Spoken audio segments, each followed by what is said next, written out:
Era o crepúsculo de uma era de trevas, maio do ano de 1945, e o sol da Alemanha estava saturado com o sangue e o ferro de 6 anos de uma carnificina sem precedentes na história da humanidade.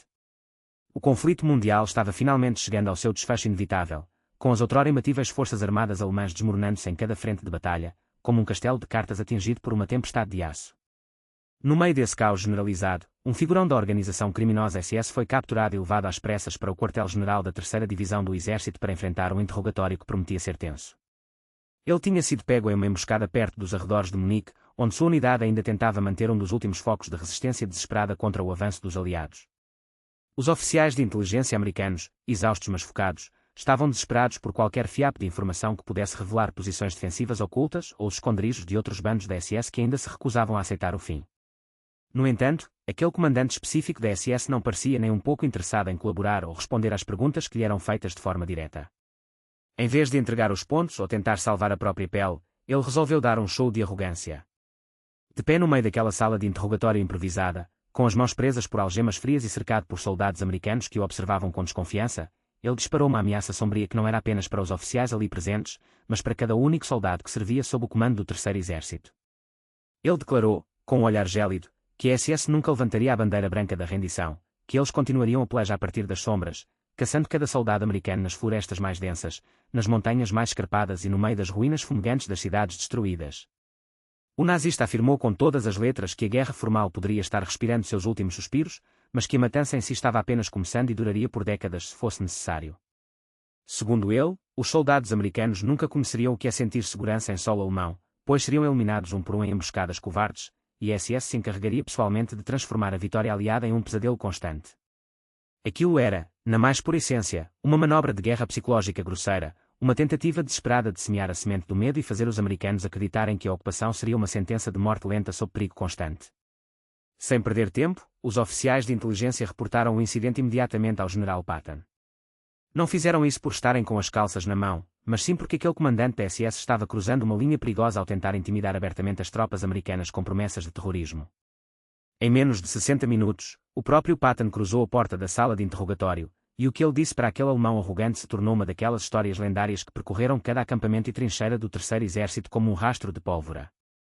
Foi assim que Patton colocou aquele comandante da SS no seu devido lugar após ele tentar botar medo em seus homens. Mas antes de mergulharmos de cabeça nessa confrontação histórica, se você é do tipo que não perde uma boa narrativa da Segunda Guerra Mundial, já esmaga esse botão de inscrição para não perder nada. O nome do tal oficial da SS era Standartenführer Wilhelm Kepler. Com 38 anos de idade, o sujeito era um veterano calejado do fronte oriental, tendo comandado unidades que tocaram o terror na Rússia, na Polónia, por fim, na própria defesa desesperada do solo alemão. Ele tinha visto o que de pior a humanidade tinha a oferecer e, de algum modo distorcido, ainda nutria a fantasia de que o Reich poderia renascer das cinzas. Quando os policiais militares o escoltaram para dentro da sala, ele agia como se ainda estivesse no comando de tudo, mantendo a postura ereta e a cabeça erguida com um orgulho doentio. O uniforme preto da SS estava imundo, desgastado e rasgado pela batalha, mas ele o vestia como se fosse uma armadura real, agindo como se aquela farda ainda tivesse algum pingo de autoridade, ignorando o fato óbvio de que a guerra tinha acabado oficialmente há 3 dias. O coronel encarregado da inteligência começou com as perguntas básicas de rotina, buscando a identificação da unidade, o estado atual do efetivo e onde estariam escondidas outras forças da SS na região. Eram perguntas diretas, cujas respostas simples poderiam evitar muito sofrimento futuro, mas Kepler limitou-se a cuspir seu nome e sua patente, cortando qualquer chance de diálogo construtivo. Não direi absolutamente nada que facilite o trabalho de quem está vindo ocupar e destruir minha pátria, afirmou ele em um inglês que beirava a perfeição, com um sotaque quase imperceptível que denunciava uma educação de elite. O coronel tentou ser razoável uma última vez, lembrando que o conflito tinha chegado ao fim e que a cooperação poderia trazer benefícios. A guerra não terminou coisa nenhuma, interrompeu Kepler de forma ríspida. A voz dele era assustadoramente calma e pragmática, como se estivesse explicando o alfabeto para uma criança pequena que não entende nada. Ele disse que o Wehrmacht poderia até ter-se rendido, mas que a SS não conhecia essa palavra e que a luta continuaria de outras formas. Os guardas na sala trocaram olhares rápidos. Não era a primeira vez que viam um alemão surtado que se recusava a aceitar a realidade da derrota, mas o jeito que Kepler falava era diferente, não havia desespero naquelas palavras, apenas uma convicção fanática que dava calafrios.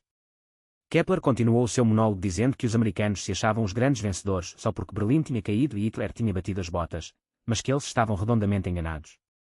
Segundo ele, a verdadeira guerra, a guerra de atrito e sombras, estava apenas no prólogo. O coronel, já sem paciência, perguntou o que ele queria dizer com aquilo, e Kepler abriu um sorriso que não tinha nada de amigável. Ele explicou que os soldados americanos nunca teriam um momento de sossego, pois poderiam ocupar cidades, patrulhar ruas e hastear bandeiras em todos os prédios, mas nunca conseguiriam estar em todos os lugares ao mesmo tempo.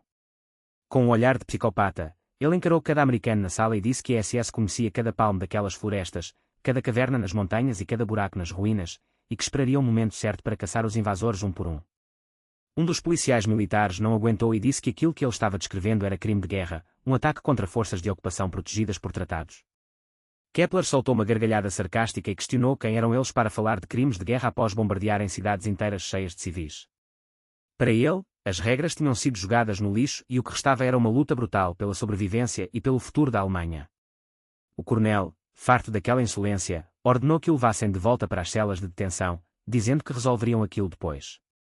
Mas enquanto era arrastado pelos braços, Kepler continuou gritando, aumentando o tom de voz para garantir que todos ouvissem que os americanos deveriam viver com medo e olhar por cima dos ombros o tempo todo, pois a SS viria cobrar o preço pelo que fizeram. As palavras dele ecoaram na sala e o relatório foi enviado imediatamente para o gabinete de Patton com um carimbo de urgência máxima. Patton leu tudo em menos de 5 minutos e, com o rosto vermelho de raiva, pegou o telefone e ordenou que trouxessem o nazista de volta imediatamente, pois ele mesmo faria o interrogatório. Quando Patton entrou no recinto, Kepler já estava sentado novamente, com aquele mesmo sorriso petulante no rosto. General Patton, ouvi muitas lendas sobre o senhor, disse o alemão. Patton nem se deu ao trabalho de sentar, ficou parado na outra ponta da mesa, analisando Kepler como se estivesse observando um inseto nojento prestes a ser esmagado. Depois de um silêncio que pareceu durar uma eternidade, Patton perguntou se ele era o sujeito que estava fazendo ameaças baratas. Kepler, sem hesitar, respondeu que estava apenas apresentando fatos. Patton, com uma voz plana e cortante, questionou se ele realmente achava que a SS conseguiria sustentar uma guerrilha contra o poderio americano. Kepler respondeu que não era uma questão de achar, mas que os planos já estavam em movimento, com armas escondidas e homens infiltrados em posições estratégicas desde antes da queda de Berlim. Ele teve a audácia de perguntar se Patton estava assustado, afirmando que seus soldados deveriam estar, pois morreriam nas florestas sem nem ver quem disparou. Patton começou a caminhar lentamente ao redor da mesa, mantendo os olhos fixos no alemão, que o seguia com o olhar sem perder o sorriso. O general parou logo atrás da cadeira de Kepler, tão perto que o nazista podia sentir a respiração do comandante de 4 estrelas, uma presença esmagadora que vinha de alguém que tinha acabado de destruir exércitos inteiros. Patton disse então que Kepler estava cometendo um erro de cálculo monumental ao pensar que causaria pânico. Ele explicou que, quando seus soldados soubessem daquelas ameaças, a reação não seria medo, mas sim uma satisfação sombria, pois isso significava que eles poderiam finalmente terminar o serviço que começaram sem precisar seguir protocolos delicados. O sorriso de Kepler começou a murchar um pouco. Patton continuou dizendo que a ideia de se esconder em florestas e montanhas não era uma vantagem, pois os americanos já vinham caçando alemães nesses terrenos há 3 anos e tinham se tornado especialistas nisso. Ele se inclinou sobre a mesa e perguntou se Kepler achava que conhecia aquelas matas melhor do que homens que tinham lutado na França, na Bélgica e sobrevivido ao inverno das Ardenas. Kepler tentou argumentar dizendo que eles eram a SS, elite fanática e muito diferente dos soldados comuns do Wehrmacht que Patton tinha enfrentado. O general concordou, dizendo que os soldados comuns eram profissionais, enquanto os membros da SS eram apenas fanáticos previsíveis e perigosos que precisavam ser extirpados. Patton então deu o ultimato final que mudaria as regras do jogo. Ele disse que cada membro da SS que tentasse essa palhaçada de guerrilha seria caçado sistematicamente, não por medo, mas porque seriam tratados como pragas que precisam de eliminação. Antes de sair, Patton parou na porta e disse que Kepler tinha acabado de dar aos americanos a autorização perfeita para pararem de tratar a SS como prisioneiros de guerra legítimos. Kepler, agora visivelmente desconfortável, perguntou o que aquilo significava na prática. Patton explicou que, se eles queriam agir como insurgentes e terroristas, seriam tratados exatamente como tal, sem convenções, sem interrogatórios amigáveis e sem proteção legal.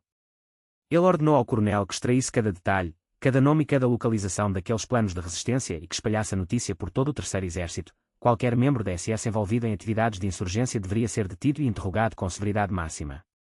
Patton olhou uma última vez para Kepler e deu os parabéns, ironicamente, por ele ter acabado de transformar cada um de seus companheiros em alvos de uma caçada humana sem regras. Kepler tentou apelar para a Convenção de Genebra, mas Patton foi implacável ao dizer que tais tratados protegem soldados que seguem as leis da guerra, e não terroristas que atacam das sombras após uma rendição. O rosto do alemão ficou pálido como um papel ao perceber que tinha falado demais e que suas ameaças tinham-se voltado contra ele de forma devastadora. Ele tentou dizer que estava falando de forma hipotética, mas já era tarde demais para voltar atrás. Patton afirmou que diria aos seus homens exatamente o que Kepler planejava e que, em vez de ficarem nervosos, eles sairiam à caça com uma motivação que o alemão não poderia imaginar. Meus soldados não terão medo, Kepler. Quem vai tremer de pavor é você e os seus, foram as últimas palavras do general antes de bater a porta. Em poucas horas, o comunicado se espalhou como um incêndio por toda a linha de frente. A tentativa da SS de usar o terror psicológico foi transformada por Patton em uma licença aberta para caçar. Os oficiais instruíram suas tropas e o sentimento que tomou conta dos soldados americanos não foi o de insegurança, mas sim uma raiva fria e uma vontade imensa de acabar logo com aquilo. Soldados que já estavam relaxando com a ideia da paz ganharam uma nova missão vital: encontrar cada membro da SS que pretendia continuar a guerra e neutralizá-lo antes que pudesse causar algum dano. Aqueles nazistas que pensavam em sumir no interior da Alemanha viram-se subitamente sob um escrutínio sem precedentes, com patrulhas agressivas, bloqueios de estradas rigorosos e interrogatórios que não davam margem para mentiras. O tiro de Kepler saiu totalmente pela culatra. Em 2 semanas, mais de 300 membros da SS foram capturados e interrogados especificamente sobre esses planos de insurgência. Os oficiais de inteligência trabalharam dia e noite, e muitos dos capturados acabaram confessando que realmente existiam planos para esconder armas e coordenar emboscadas.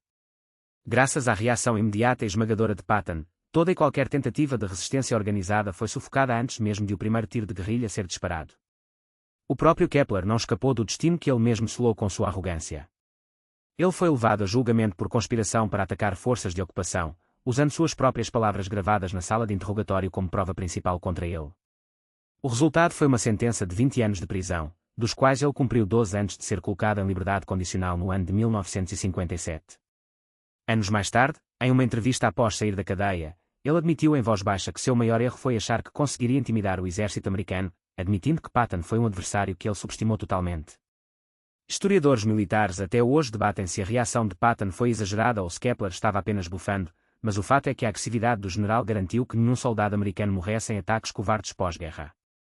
O impacto no moral das tropas foi inegável, pois Patton transformou uma ameaça em um objetivo claro de missão, provando que a psicologia no campo de batalha pode ser uma arma tão potente quanto qualquer canhão. A história nos mostra que, às vezes, a melhor defesa contra o medo é uma ofensiva implacável. O que você acha de tudo isso? Acha que o velho Patton agiu certo ao rasgar o manual de boas maneiras com a SS ou ele passou do ponto no trato com os prisioneiros? Deixe sua opinião sincera nos comentários aqui embaixo. E se você quer continuar ouvindo essas histórias que os livros de escola costumam ignorar, não esqueça de se inscrever no canal, porque muitas vezes as batalhas mais decisivas não foram decididas com pólvora, mas sim com palavras e nervos de aço dentro de salas de interrogatório entre homens que sabiam que a mente humana é o campo de batalha mais perigoso de todos. A história de Kepler e Patton serve como um lembrete eterno de que a arrogância diante da derrota pode custar muito caro e que a determinação de um líder pode mudar completamente o curso da história, transformando uma possível tragédia em uma vitória absoluta e definitiva para a paz mundial que tanto custou a ser conquistada naquela época. É fascinante observar como a dinâmica de poder mudou naquele pequeno cômodo, onde um homem que se achava um semideus foi reduzido a um criminoso comum apenas pela força da personalidade de um general que não aceitava desaforo. O legado dessa confrontação permaneceu vivo na memória do Terceiro Exército por décadas, servindo como exemplo de como lidar com fanáticos que não entendem outra linguagem que não seja a da força e da autoridade inquestionável. Patton sabia que, para vencer um inimigo que se orgulha